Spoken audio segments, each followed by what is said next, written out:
every single day, tens of thousands of absolutely massive ships are crisscrossing our oceans. They're carrying everything you could imagine: oil, cars, electronics.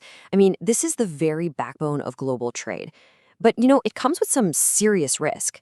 When things go wrong out at sea, the consequences can be just catastrophic for people and for the environment. And that brings up a really critical question. Now, you might think the answer is pretty simple, right? It's whatever the total damage adds up to. But nope. In the world of maritime law, it is way more complicated than that. There's actually an international system designed to put a cap on that cost, a ceiling on liability. So today, we're going to break down exactly how that system works. Okay, here's the game plan. First, we'll get into what the LLMC actually is. Then, we'll look at what kinds of claims fall under this liability cap, and, just as important, what claims don't.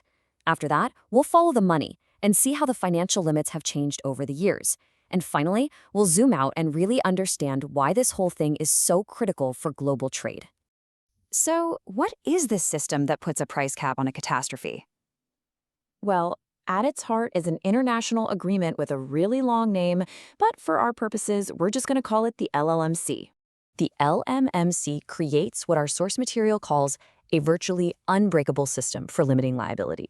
What that means is if there's a major incident, a shipowner can use this convention to cap their total financial payout.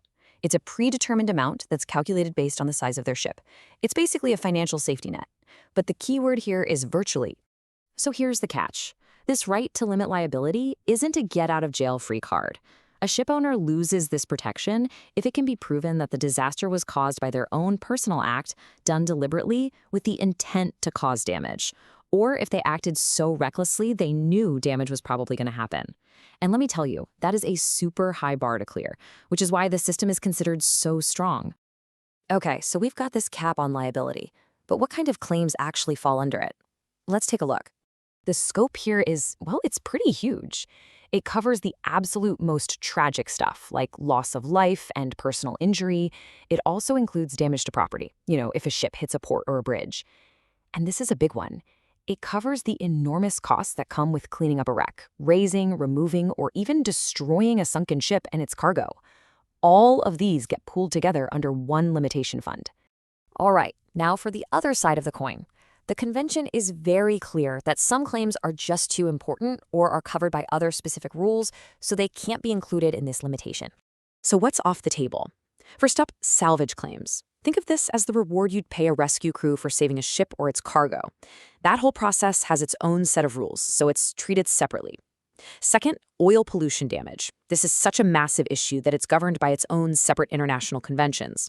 Same thing for any kind of nuclear damage. And finally, certain claims made by the shipowner's own employees are also kept separate. Okay, let's get to the real money talk here, because a system like this is only as good as the numbers behind it. And as we're about to see, those numbers are definitely not set in stone. They've changed a lot over the decades. So the original convention goes all the way back to 1976. But as ships got more valuable, cargo got more expensive, and potential damages just skyrocketed, it became pretty clear the limits were way too low. So a protocol in 1996 bumped them up substantially. Then in 2015, another set of amendments came along and pushed those limits even higher to match modern realities. Now, this is pretty cool. This table is straight from our source material, and it details all these changes. But whoa, I know, it looks a bit complex with all these numbers and tonnage categories. So let's just simplify this whole thing with a clear example. Let's just focus on one category: claims for loss of life or personal injury, and for a smaller ship, one that's under 2,000 gross tons. Under that 1996 protocol, the limit was 2 million SDR, or special drawing rights. Just think of that as a kind of international monetary unit. The 2015 amendments raised that limit to 3.02 million SDR. And this chart just makes it crystal clear. That jump from 2 million to over 3 million SDR, that's a 51% increase in the liability limit. It's a huge adjustment, and it ensures that the fund available for people with claims can better keep up with the potential scale of a modern disaster. Okay, so we've seen what the LMMC is, what it covers, and how the numbers work. But let's pull back for the big picture. Why do we even need this system in the first place? At its very core, this whole convention is a practical compromise. It's like a crucial economic shock absorber for global trade. You have to recognize that if shipowners faced unlimited liability, a single accident could bankrupt an entire company. That would make insurance impossible to get and would ultimately choke off the flow of goods that we all depend on. So the LLMC balances that commercial reality with the absolute need to provide a substantial fund for those who suffer losses. So let's break down how that shock absorber really works. For the ship owners, the limit creates predictability. It lets them figure out their maximum risk, which is absolutely essential for getting insurance. And for the claimants, the victims of an incident, it ensures that a large pool of money is available pretty quickly, without them having to fight in court for years only to find out the company is broke.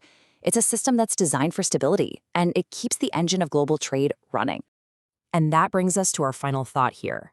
The system is designed to adapt. We saw that with irregular increases to the limits, but today's megaships can cause damage on a scale that was just unimaginable back in 1976. So this leaves us with a really critical question for the future of shipping. Is this carefully designed economic shock absorber strong enough to handle the ever-growing risks of our modern maritime